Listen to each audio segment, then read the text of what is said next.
et bienvenue dans votre émission Vivre comme tout le monde, ou presque. Nous sommes aujourd'hui au Palais des Sports de Laon. Nous allons aller tout de suite à la rencontre de l'association Handisport N, où nous attend Isabelle. Elle va nous expliquer un petit peu cette journée qui est consacrée aux déficients visuels. Alors aujourd'hui on est à Laon au Palais des Sports pour faire donc un open pour déficients visuels. Donc c'est une journée sportive pour les personnes qui ont un handicap visuel.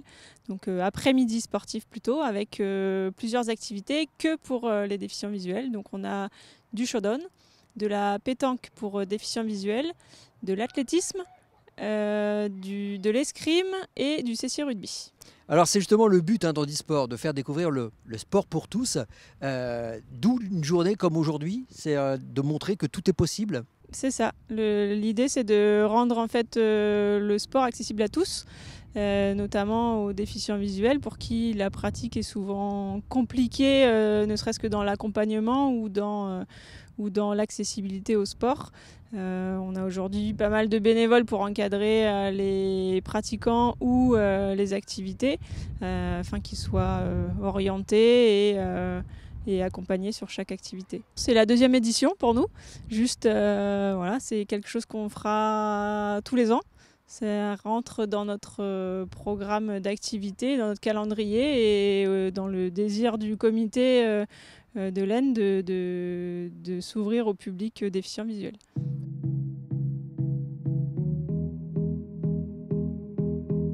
Hervé, vous pouvez nous expliquer un petit peu d'où vient ce sport ? C'est un sport qui a été inventé par un ancien pongiste canadien qui a perdu la vue et qui a voulu continuer à faire un sport identique au tennis de table, similaire, et qu'il a inventé il y a une vingtaine d'années au Canada. Ce sport est répandu sur l'ensemble du territoire français ? Il y a des clubs un peu partout, mais par exemple dans les Hauts-de-France, il y a un seul club, c'est le club de Méricourt à côté de Lens, dont je fais partie. Il y a un club à Reims, il y a un club à Strasbourg, à Dijon, à Rouen, Nice, Clermont-Ferrand, Toulouse, Lyon, etc. Mais dans les Hauts-de-France, il n'y en a qu'un seul. Alors, je suppose que tout comme n'importe quel autre club sportif, vous avez des rencontres championnats de France et autres ? Voilà. Donc moi, pour l'instant, je n'ai pas encore fait les championnats de France. Les championnats de France, il y a 4 divisions pour les hommes et 3 pour les femmes. Là, le championnat D4 se déroule à Limoges cette semaine. Donc vendredi, samedi, dimanche. On a le deuxième joueur de mon club, il participe. La D3, c'était à Nantes, c'est déjà passé. La D2, ça sera Strasbourg et la D1 à Poitiers. Alors, les gens qui jouent contre vous sont eux également non-voyants ou il faut, pour les personnes... Participer au championnat de France, il faut être des déficients visuels. Les déficients visuels, c'est B1, B2, B3. Et il faut un certificat ophtalmologique pour pouvoir participer. Et aujourd'hui, il y a beaucoup d'adeptes à ce sport ? Alors, au dernier recensement que j'ai eu, il y avait 89 hommes et une quarantaine de femmes qui sont licenciés compétition. Parce qu'après, il y a les licenciés loisirs.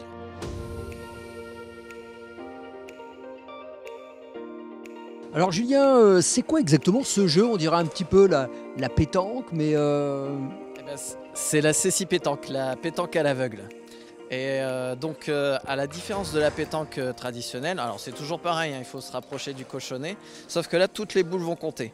C'est-à-dire qu'on a ici un quadrillage de 7 colonnes et 7 lignes, espacé, large de 50 cm pour les colonnes et longue d'1 mètre pour les lignes. Donc les colonnes sont M pour la colonne du milieu, on sera toujours devant la colonne du milieu, et ABC sur la gauche et XYZ sur la droite. Et 7 lignes numérotées de 1 à 7. Évidemment, on lance une boule, ça arrive dans une case qui porte la lettre de sa colonne et le numéro de sa grille. Et c'est comme ça qu'on arrive à situer où se trouve telle ou telle boule ou cochonnet. Donc vous avez des assistants sur le bord, du tapis qui leur dit exactement où est arrivée la boule ? En règle du jeu officielle, non, il y a juste l'arbitre, tout simplement, qui va indiquer ce qui se passe. C'est-à-dire que le cochonnet va être lancé, admettons il arrive en M6, Et là, la partie commence.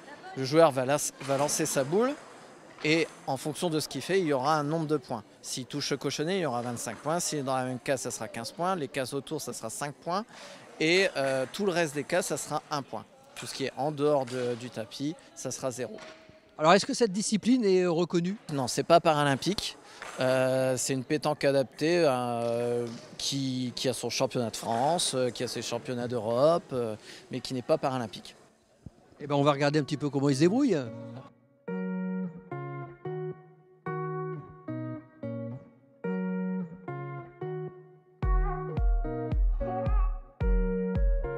Alors Théo, c'est de l'escrime en fait. Oui, c'est de l'escrime pour les personnes non-voyantes. Comment ça se joue? Ça se joue avec ils ont 2 plots de chaque côté, comme ça ils savent où ils sont. Ils jouent sur un plastique pour savoir où ils sont aussi, pour pas qu'ils descendent de droite à gauche. Et après, du coup, ils se rencontrent en duel. Pour toucher la personne, il faut qu'ils touchent l'escrime, enfin l'arme de l'adversaire, pour annoncer qu'ils arrivent, et ensuite ils peuvent toucher. Est-ce que cette discipline est reconnue olympique?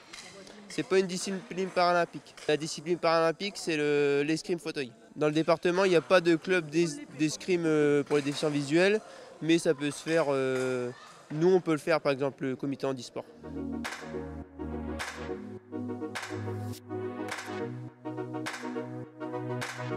Voilà un visage bien connu de notre émission, Charles, qu'on a déjà eu l'occasion de rencontrer à plusieurs reprises.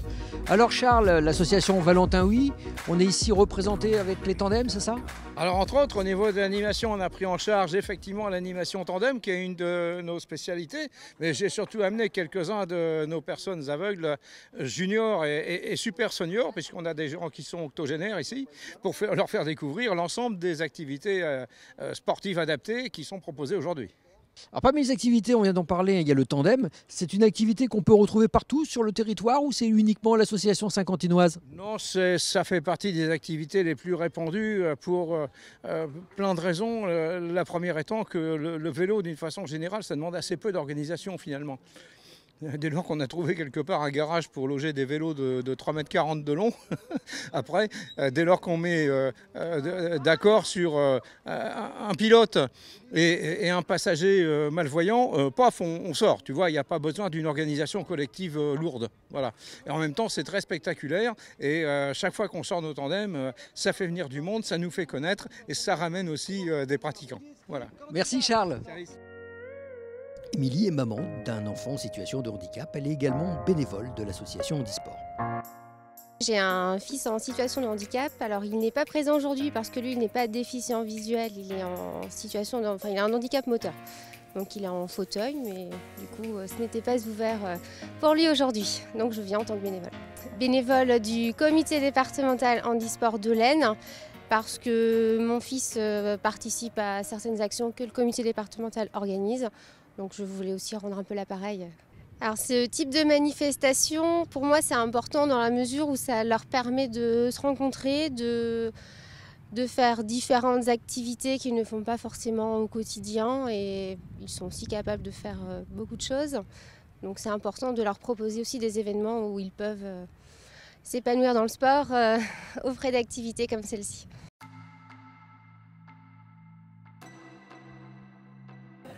Je trouve ce genre de journée formidable parce que ça donne accès à des sports qu'autrement on ne connaîtrait pas du tout.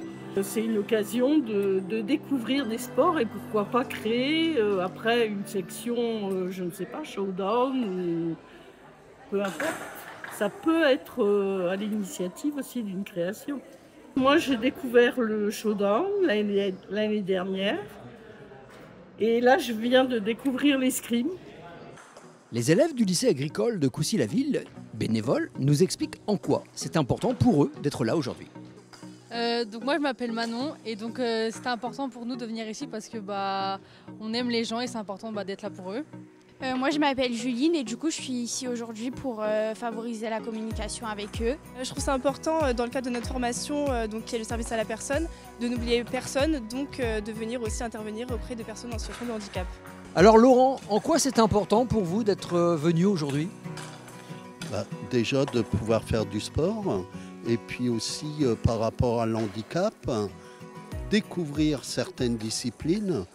Pour moi, entre autres, Il y a des disciplines aujourd'hui que j'ai découvertes, entre autres l'escrime, une discipline que j'ai jamais pratiquée du temps que j'étais voyant et maintenant du temps que je suis non-voyant, parce que dans mon cas personnel, ça fait 18 ans que je suis non-voyant. Et c'est une discipline que je ne connaissais pas. Je vais découvrir après le rugby fauteuil. C'est pareil, je n'ai aucune idée de comment on peut pratiquer cette discipline. Voilà, saluons le Handisport N pour avoir permis d'organiser cette journée de sensibilisation. Nous, on se retrouve la semaine prochaine sur EO. Bonne semaine à vous.